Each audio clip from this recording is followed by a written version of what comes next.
The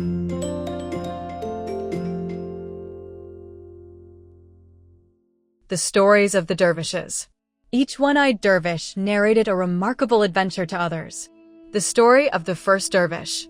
The first dervish reveals that he was once a prince, born into wealth and privilege. While traveling to visit another kingdom, he becomes shipwrecked after his vessel is destroyed by a magnetic mountain that lures ships to their doom.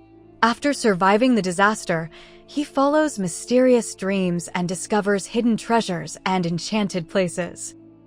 However, his fortunes change when he accidentally fulfills a prophecy by killing a young prince he had sworn to protect. Fearing punishment and overwhelmed by guilt, he disguises himself as a wandering dervish. During his difficult journey, he loses his right eye in a separate misfortune and ultimately arrives in Baghdad, where he seeks shelter in the house of the three mysterious ladies. The story of the second dervish. He explains that he was once a prince who left his father's kingdom to travel. During his journey, he enters a mysterious underground palace where he meets a beautiful young woman who has been imprisoned there by a powerful genie. The two fall in love and live together happily for a time. Despite her warnings, the prince accidentally summons the genie, who discovers their relationship. In a fit of rage, the genie kills the woman and punishes the prince by transforming him into a monkey. After many adventures in this form, the prince is eventually restored to human shape through the magical powers of a wise princess. However, the struggle against the genie results in the princess's death, and the prince loses one of his eyes before becoming a wandering dervish. The story of the third dervish. The third dervish reveals that he was a king and the son of a powerful ruler. After being separated from his companions during a voyage, he reaches a strange kingdom where he discovers that its inhabitants have been turned into stone because of a queen's wickedness and magical practices. He rescues a devout young prince and defeats the enchantress responsible for the curse. However, while escaping by sea, their ship is destroyed, and the third dervish barely survives.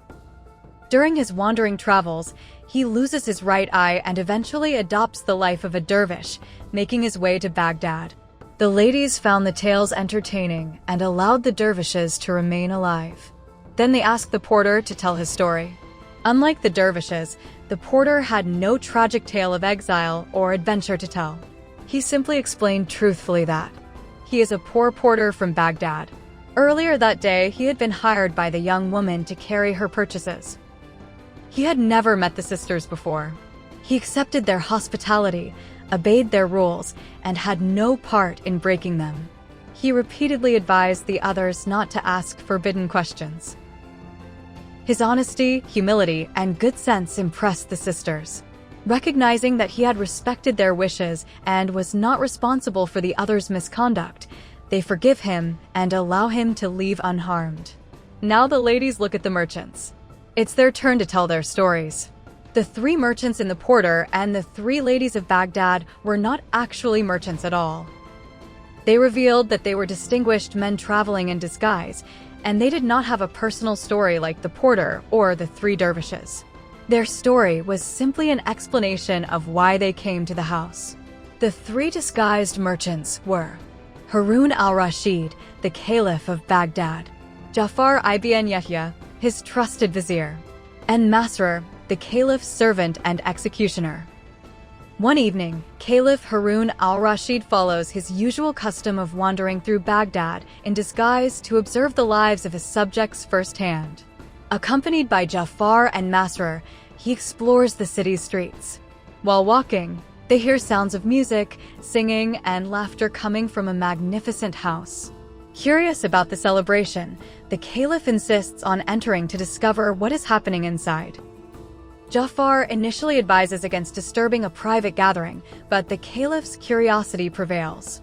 To gain entry, the three pretend to be Mosul merchants who have recently arrived in Baghdad.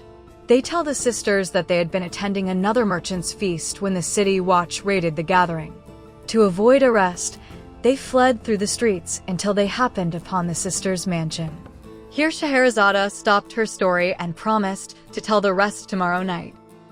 King Shahryar was astonished. He thought, she says superb stories.